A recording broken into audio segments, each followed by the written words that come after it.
C'est un honneur pour moi de vous accueillir encore une fois dans l'émission Kangoka. Mon nom est Chris de Komana. Aujourd'hui, nous sommes jeudi. Vous savez que les jeudis, c'est le jour où nous parlons sur le changement de mentalité. Et aujourd'hui, nous continuons l'enseignement que nous avons commencé le 5 mars. Le titre de l'enseignement, c'est « Honorer je suis au lieu de travail ». Nous avons appris que Dieu s'attend à ce que tu l'honores au lieu de travail. Même si tu gardes un enfant dans une famille, là où tu travailles, Josué veut que tu le glorifies. Il veut être honoré. Partout où tu es, dans une boutique, partout où tu es, même toi qui fais la sécurité, Josué veut être honoré. Jeudi dernier, nous avons vu que malgré que tes collègues ou les gens qui sont autour de toi peuvent t'insulter ou dire du mal de toi, alors que ce n'est pas vrai, ils verront tes bonnes œuvres et ils vont glorifier Dieu le jour où il les visitera. Je vais vous rappeler le verset de 1 Pierre 2, verset 12. Il est dit, « Ayez au milieu des païens une bonne conduite afin que là même où ils vous calomnient, comme si vous étiez des malfaiteurs, ils remarquent vos bonnes œuvres et glorifient Dieu au jour où il les visitera. » Ça dit que Dieu va les visiter un jour et si vous avez honoré Dieu, ils ont vu de bons fruits venant de vous, le jour où le Saint-Esprit les visitera, ils vont glorifier Dieu. Aujourd'hui, ils ne glorifient pas Dieu, ils ne font que vous calomnier parce qu'ils ne sont pas encore visités. Mais quand tu te comportes bien, quand tu honores Dieu, tu prépares le chemin pour le salut le jour où ils seront visités. C'est très important de savoir que les gens qui sont autour de toi, les gens qui travaillent avec toi, ils observent ton comportement. Tu es chrétien, tu es né de nouveau, tu travailles avec les inconvertis, sache que chaque geste compte, ton langage compte. Ce que tu dis doit être différent d'eux. Quand ils font des choses du monde, ils s'amusent comme ils veulent, toi tu dois être différent. Et il faut savoir que quand ils te voient pécher comme eux, mentir comme eux, ils sont déçus. Ils veulent un modèle. Inconsciemment, ils cherchent quelqu'un qui est différent d'eux. Ils veulent un modèle à imiter.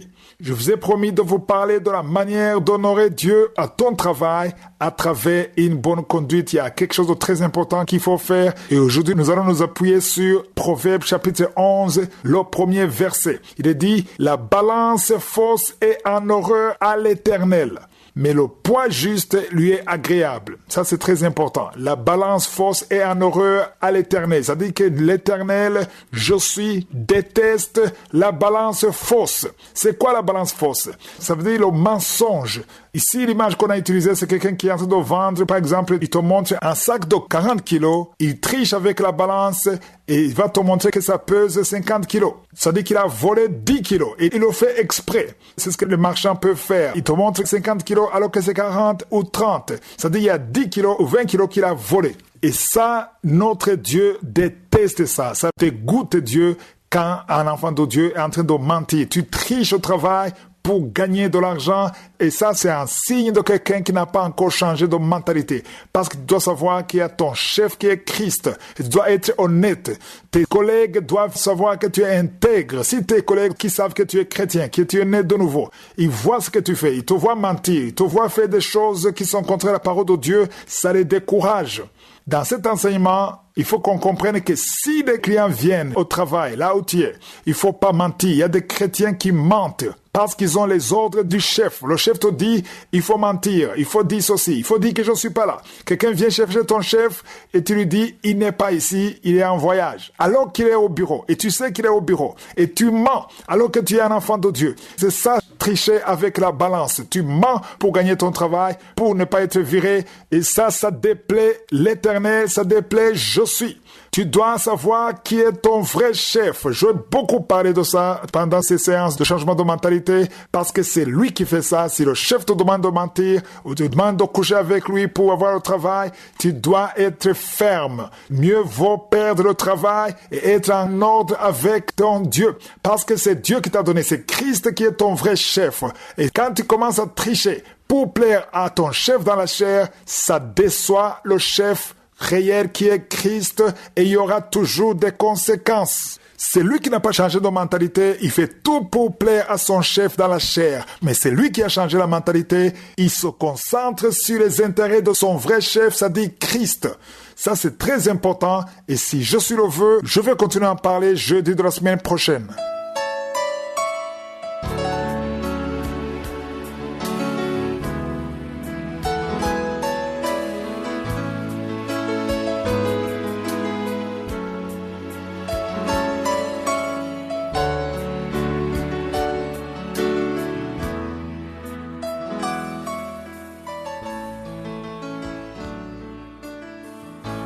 Nous sommes maintenant dans le moment spécial consacré à l'enseignement. Nous poursuivons avec l'enseignement que j'ai intitulé « Le temps de Dieu ». On a déjà vu beaucoup de choses. L'enseignement a commencé le 9 mars. Même si dernièrement je vous parle beaucoup sur le péché d'impudicité, pourquoi fuir l'impudicité, ça ne veut pas dire que je me suis écarté de l'enseignement. Je suis la direction du Saint-Esprit. Le Saint-Esprit veut que nous comprenions ce qui s'est passé dans le cas de Joseph.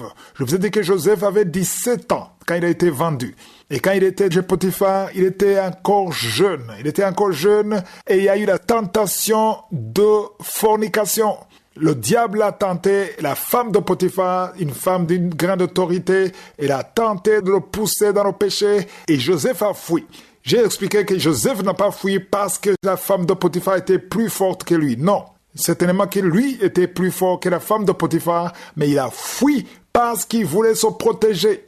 Peut-être s'il n'avait pas fui, il allait être tenté. Parce qu'il était jeune, il était humain comme nous tous, il avait la chair, mais il a préféré fuir. C'est ça la leçon qu'il faut tirer. Il a fui pour se protéger parce que lui, il avait dit, il ne veut pas pécher contre son Dieu et il ne veut pas pécher contre son chef. Et dans Genèse 39, verset 19, on voit que le maître Potiphar est rentré quand il a appris ce qui s'est passé. Il s'est enflammé de colère et finalement, il a mis en prison. Quand Joseph a fui, il s'attendait à être en prison. Il savait très bien qu'il y aura des conséquences parce que la femme a crié. Il a dit que Joseph voulait la violer et son mari l'a cru. Et c'est là où j'insiste que si tu es persécuté à cause de la droiture, la parole de Dieu dit clairement dans Matthieu 5 que tu es béni, tu es heureux. On dit heureux, dans d'autres versions on dit blessed. Vous êtes béni quand on vous accuse, on vous maltraite à cause de Jésus. Parce que s'il n'y avait pas Jésus en vous, si vous ne serviez pas le Seigneur, personne ne s'occuperait de vous. Maintenant on vous insulte, on vous attaque à cause de Jésus. Ici je parle des humains, mais il y a aussi le diable, les démons qui t'attaquent à cause de Jésus. Si tu es attaqué, si tu es insulté, si on dit de mauvaises choses sur toi à cause de la droiture, tu es béni. C'est une bénédiction. Ne te demande pas à cause de ça, mais c'est une bénédiction. Dans Genèse 39, verset 21, on voit quelque chose de très intéressant. On voit Joseph aller en prison. Là, j'étais en prison et le verset 21 commence en disant « L'Éternel fut avec Joseph ». C'est très intéressant que l'Éternel était avec Joseph, même en prison. Je vous ai dit que quand vous êtes dans la droiture, dans la sanctification, et vous plaisez Dieu, partout vous serez, même dans des difficultés, la main de l'Éternel sera avec vous. C'est ce que nous lisons au verset 21. On dit que l'Éternel fut avec Joseph et il étendit sur lui sa bonté et le mit en faveur aux yeux du chef de la prison. Alors ici, je vais attirer votre attention sur le verset 21 qui dit que l'Éternel était avec Joseph et il étendit sur lui sa bonté. Ce qui est intéressant, c'est que l'Éternel était avec Joseph, la bonté de Dieu était avec Joseph, mais il est resté en prison. C'est paradoxal. Normalement, on croirait que si la faveur de Dieu est avec toi, tu vas sortir de la prison, tu seras libre. Mais ici, ce n'est pas le cas. La faveur de l'Éternel, la bonté de l'Éternel était sur Joseph, mais il est resté en prison malgré tout. Qu'est-ce que ça veut dire? Ça veut dire que si tu es dans le chronos, même si tu es correct, même si tu n'as pas péché, la main de l'Éternel est avec toi, la bonté de Dieu est avec toi, mais tu peux rester dans les problèmes parce que tu n'as pas encore atteint le temps de Kairos. Quand tu es dans le chronos, ça ne veut pas dire que c'est la fin des problèmes. Ça ne veut pas dire que tu vas sortir de la prison. Joseph est resté en prison malgré que la main de Dieu était sur lui. Donc, toi qui m'écoutes, tu es serviteur de Dieu, les choses ne marchent pas, il y a des difficultés, ne te lamente pas. Ça ne veut pas dire que Dieu t'a abandonné. Ça veut dire que tu n'as pas encore atteint le temps de Kairos. Il y a quelque chose que Dieu veut encore travailler en toi. C'est ça l'explication. Au verset 22, on dit que le chef de la prison plaça sous sa surveillance tous les prisonniers. C'est intéressant de voir que Joseph a eu la promotion même en prison. Pourquoi? Parce qu'il était intègre. Quand tu es intègre, la main de Dieu va t'accompagner partout, même dans les moments difficiles. Le chef de la prison plaça sous sa surveillance tous les prisonniers qui étaient dans la prison et rien ne s'y faisait que par lui. Autrement dit, c'était le chef même en prison et Dieu était avec lui, mais il n'est pas sorti de la prison. C'est ça qui est très intéressant. Toi qui traverses des moments difficiles, ça ne veut pas dire que Dieu t'a oublié. Ça veut tout simplement dire que le temps de la délivrance n'est pas encore arrivé, mais tout dépend de ton comportement. Quelles sont tes paroles? Comment est-ce que tu te comportes? Ça, c'est très profond. Si je suis le vœu, je vais continuer à en parler dans Kanguka de demain. Passez une bonne journée.